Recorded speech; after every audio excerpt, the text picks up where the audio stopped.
পূর্ববর্তী সরকারের স্বাস্থ্য উপদেষ্টার কাছে বারবার ফাইল নিয়ে যাওয়ার পরেও উনি রাজি হননি। টিকা কেনা আর মাসের বাজারের চাল কেনা তো এক না।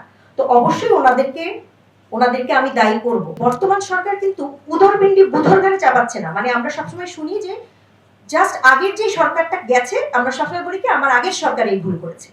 আমরা দেখছি বর্তমান সরকার কোনোভাবেই বুধকে দোষ দিচ্ছে না, তারা কিন্তু অন্তর্বর্তীকালীন সরকারকে কোনো দোষ দিচ্ছে না। তারা ওই যে আমেনা আছে যে আরো আগে তাদের কাছে দোষ দিচ্ছে।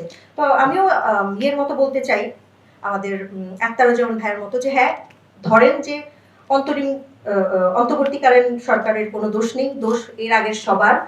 অবশ্যই ইখতিয়ারউদ্দিন মোহাম্মদ বখতিয়ার খলজি, শায়েস্তা খান, সবার দোষ মানলাম, হ্যাঁ। কিন্তু পূর্ববর্তী সরকারের স্বাস্থ্য উপদেষ্টার কাছে দিনের পর দিন ফাইল গেল টিকা আমদানির ক্ষেত্রে, বা ইউনিসেফ বারবার বললো ফর গডস সেক। আমি 2 দিন আগে আমি একটা আব্দুল নূর তুষারের একটা দেখলাম, টকশো দেখলাম, যে উনি সুন্দর করে ব্যাখ্যা করলেন যে স্বাস্থ্য খাতে কি পরিমাণ বাজেট রেখে গেছিল তার আগের সরকার, মানে অন্তর্বর্তীকালীন সরকারের আগের সরকার কত কোটি টাকা বাজেট রেখে গেছিল। সেই বাজেট থাকার পরেও ওনার কাছে বারবার ফাইল নিয়ে যাওয়ার পরেও উনি রাজি হননি। উনি বলেছেন কি পর্যায়ক্রমে করা হবে, ধাপে ধাপে, অ্যাজ ইফ টিকা কেনা হচ্ছে একটা মাসের বাজার। ঠিক আছে, আপাতত 2 দিনের চাল কিনে নাও, আমি পরে পাইকারি জায়গায় গিয়ে একদম ভালো মতো চাল কিনবো। কিন্তু টিকা কেনা আর মাসের বাজারের চাল কেনা তো এক না।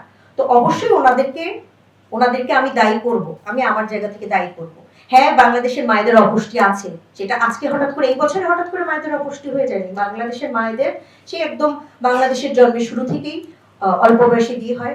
আমার দাদির আরো অল্প বয়সে বিয়ে হয়েছে, আমার মায়েরও অল্প বয়সে বিয়ে হয়েছে। কিন্তু অল্প বয়সে বিয়ে, অপুষ্টি, এগুলো এইবারের হামের যেই প্রকোপ বা এইবারের হামের যে মৃত্যু, এটার জন্য এগুলোর চেয়ে আমি সবচেয়ে বেশি আমি দায়ী করব অন্তর্বর্তীকালীন সরকার প্রধান এবং তার নিয়োগ দেয়া, মানে তার নিয়োগকর্তাদেরকেও আমি দায়ী করব, এবং তার নিয়োগ দেওয়া বিভিন্ন ক্ষেত্রে ওনার পছন্দের মানুষগুলোকে, ওনার যাকে যখন মনে হয়েছে যে কোনো এক সময় ওনার কোনো জায়গায় কিস্তি বাকি ছিল যেটা কেউ আনতে পারছিল না, উনি এনে দিয়েছেন, আমাদের নূরজাহান বেগম মহোদয়।